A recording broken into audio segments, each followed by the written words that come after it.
Welcome back to the program. House Speaker Mike Johnson on Wednesday rejected a White House request to pass $24 billion in additional aid for Ukraine by the end of the year. Last week, the Biden administration requested to attach to upcoming CR additional aid to Ukraine, $24 billion. Are you planning to do that? What is your position? I'm not planning to do that. There are developments by the hour in Ukraine. I think, as we predicted, and as I said to all of you weeks before the election, if Donald Trump is elected, it will change the dynamic of the Russia war on Ukraine, and we're seeing that happen. So it is not the place of Joe Biden to make that decision now. We have a newly elected president, and we're going to wait and take the new commander-in-chief's direction on all of that. So I don't expect any Ukraine funding to come up. Joining me now to discuss is columnist for the Daily Signal and author of The War on History, The Conspiracy to Rewrite America's Past, Jarrett Stepman. Welcome back, Jarrett. Thank you very much. It's good to see you. And so I just help us out here. I was really railing against this yesterday, additional $725 million in Ukrainian aid. I also noticed that the list of things that they're sending is remarkably similar to a list of items that should be airdropped into the Carolinas and Georgia to help our hurricane victims. Yeah, it is really quite remarkable that they're escalating, especially at this time, especially as we have an incoming president. I think that there are a lot of concerns, not just with the sheer amount of money that we've shoveled at this conflict over the years, which is growing, this case, nearly $25 billion that they want in additional funding to a war that I think that the incoming president has said that he wants to draw down and bring to something like peace. It seems like right now we have a president that wants to actually escalate, even though he's an outgoing lame duck president, wants to actually escalate this conflict and potentially leave a bigger issue in the hands of the incoming President Trump.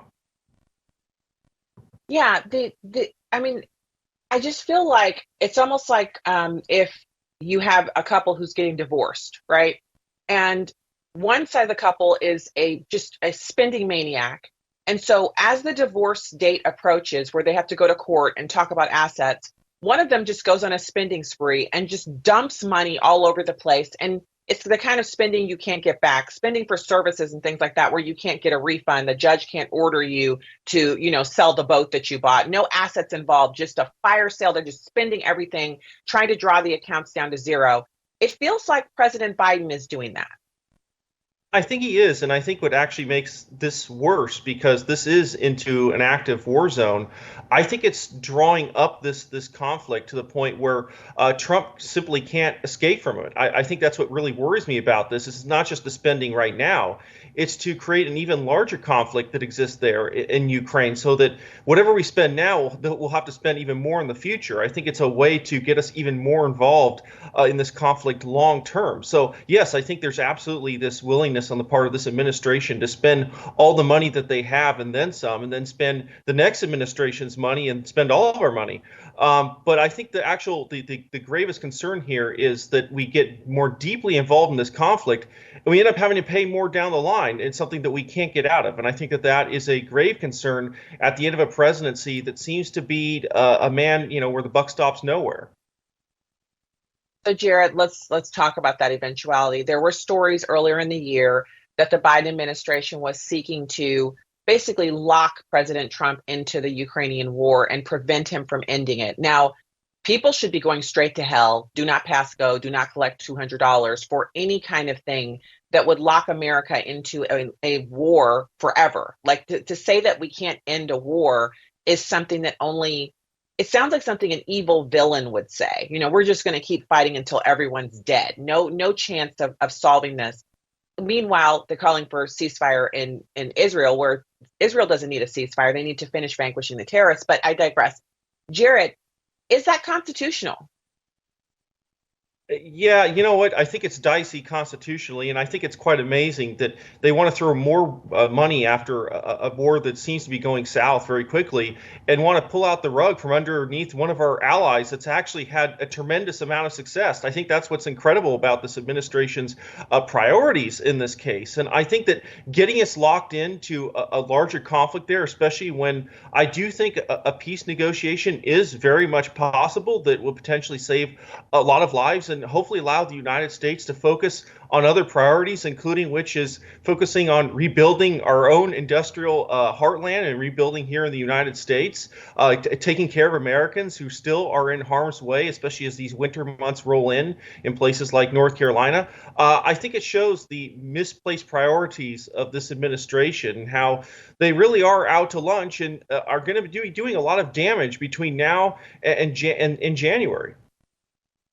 Yeah, a lot of damage. I wish I could express like so I've watched all of the polling on this and it has become progressively more anti-Ukrainian war.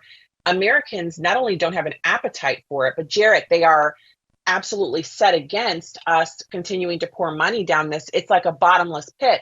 Meanwhile, I can't believe the stories that I'm reading. I don't know if they're true that the Zelenskys have purchased a resort property. How does a president of a war-torn country afford to purchase a high-end luxury? We're talking about a 5-star, 6-star resort that they've purchased that they plan to run. Where does that money come from? Is it you and me, Jarrett? Are we paying for it?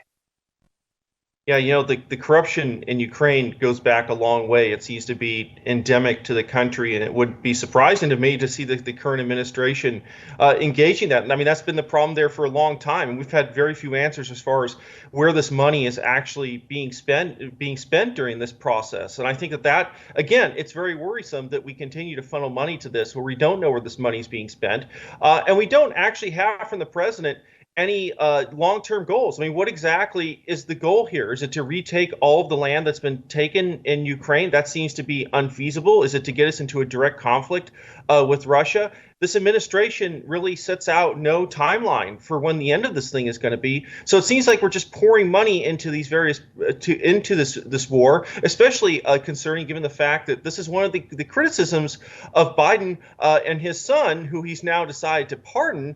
One of the issues is the corruption in Ukraine and the negotiations that happen there. So I think a lot of things to worry about, especially in foreign policy, especially with the corruption.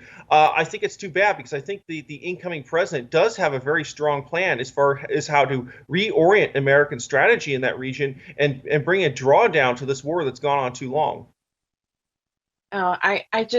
That's my hope and prayer for next year is to see President Trump bring it to an end. Obviously, Ukraine will lose some territory, but it's not the Ukrainians' fault. It's actually the fault of Democrat presidents like President Biden, who have insisted on basically telegraphing to Russia that we would go back on our promise and bring Ukraine into NATO, which is a completely unnecessary exercise that only serves to antagonize not just the Russian president, but the people of Russia who are relying on us to honor our word. Jarrett Stepman, it is always a pleasure to see you here on the program. Thank you so much for coming on, and Merry Christmas. Thank you very much. Merry Christmas.